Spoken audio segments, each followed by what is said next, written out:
All right, we're going to continue taking a look at Algebra 2-4, do problems 4, 5, and 6. So we have all this stuff to the left of the equal sign. We want to put it all together before we start moving things. As I say, this is like if you're getting groceries out of the back of your car.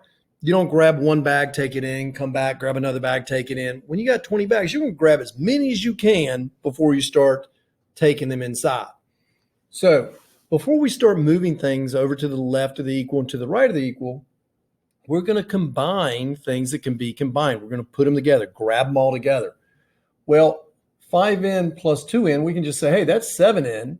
And then that 3 plus the 4 is just the number 7. Here, nothing combines. There's no like terms.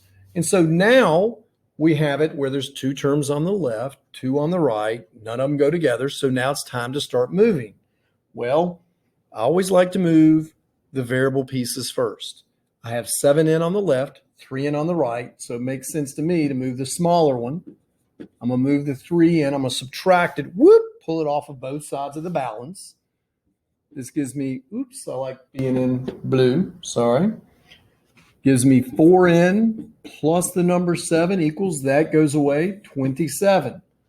Now, you have the variable 4n, the number 7, the number 27. So we're going to go ahead and get all the numbers over on the right-hand side since we have all the variables to the left already. This gives me 4n. That goes away, equals 20. Now, final step. How do I undo that multiplying by 4? I divide by 4. That will then give me n is equal to 5. If I plug 5 back into that n, and that n, you will see that, hey, that makes the two sides equal to one another. And that was the goal, to find what value for n made the two sides equal. All right, here's my equal sign. On the left, n and n is 2n. 3 plus 1 is 4. Over on the right, there's just an n. And 4 and 9 is 13. Now I say, okay, move all your variables on one side, numbers on the other. So I'm going to move the smaller variable, which in this case is an n. 2n minus n is n, plus the number 4 equals, that goes away, 0. 0 plus 13, 13. Now, I'm like, okay, I have an n here, the number 4, the number 13. Let's move this number over to be on that side. So I'll subtract 4 from both sides, goes away, n equals, how much is that? 9. 13 minus 4 is 9.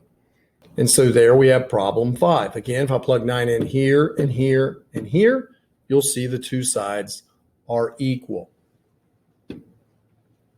Final problem here. Here's our equal sign. Let's put together like terms. 8n minus 2n, 6n.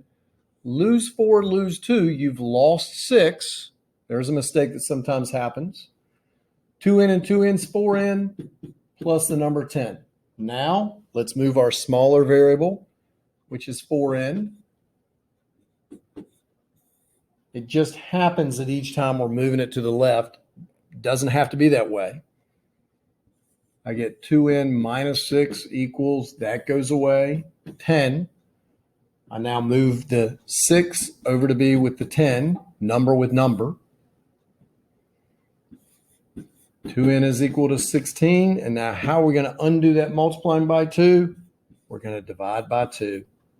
And that's going to leave us with n, because that's a 1n, equals 8. There you have problems 4, 5, and 6 from section 2-4.